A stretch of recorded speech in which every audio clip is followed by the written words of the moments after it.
When magnetic reversal has occurred, the original identity is no longer alive in its original form. It has been fragmented into raw units of consciousness and assimilated into the waste shield.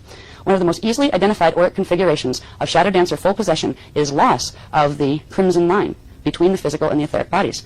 The etheric body and the etheric body and the etheric body eyes radiate a steady, static, intense, deep, bright electric blue light. Now, D5 is electric blue, but it moves. When you see it in the field, like if your etheric body, if you're charging it with D5, you'll see it flicker, and it moves. This is a static field, like a painted-on electrical field, and the eyes glow bright electric blue. Okay? All right, this is one of the most easy identified things because it's the lower frequency part of it that's easier to see. All right. Another feature of the shadow dancer aura is a striation of various bands of rainbow colors in the field beyond the etheric body, which are each distinctly separated, which means polarized, from each other by a thin black line. The most notable telltale sign of shadow dancer full body possession is the gold band and the magenta flame in the outer layer of a spherical rather than natural elliptical auric field. The magenta flame has also been called the blood flame, ruby flame, or the crimson crest, which was commonly known in ancient times as the sign of the Antichrist. The crimson crest is a dense band of radiant static energy of a deep, bright, intense, electric violet red or dark magenta red from 3 to 6 feet wide that surrounds a singular spherical auric capsule, which signifies completion of the forced metatronic bond between the organic shield from D1, the red frequencies, to the D13 reversed electric blue sword current.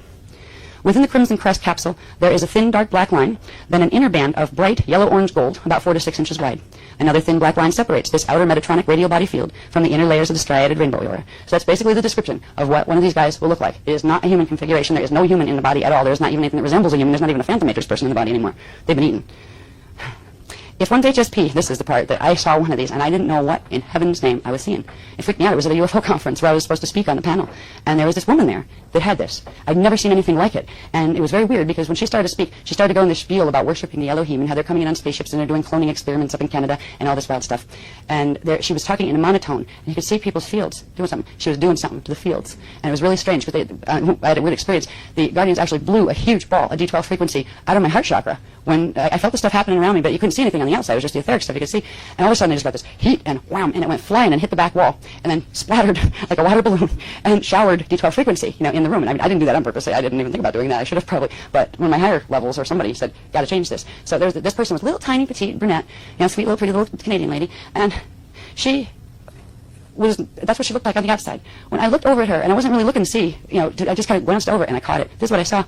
If one's HSP is highly developed, I guess mine was, but I didn't know it. Observation of the crimson crest auric field may also reveal the presence of what appears to be a large, metallic gold scarab beetle, the form of which appears within and extending beyond the physical body form.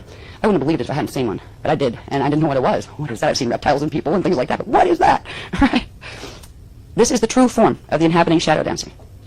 The Crimson Crest Shadow Dancer full body possession implies the inhabiting presence of a D11.5 reverse dark avatar from the Weesadek Nephilim Necromaton Collective. This embodiment can only be formed through body snatching an incarnate level 3 12-strand DNA coded indigo child, or you can do it with a level 2 or 1, but they're harder to get a hold of. So these are actually indigo children that they're hijacking to do this, because you couldn't even get that level of a configuration where you could hold a D11.5 reverse avatar. You need more than just a regular 12-strand human template.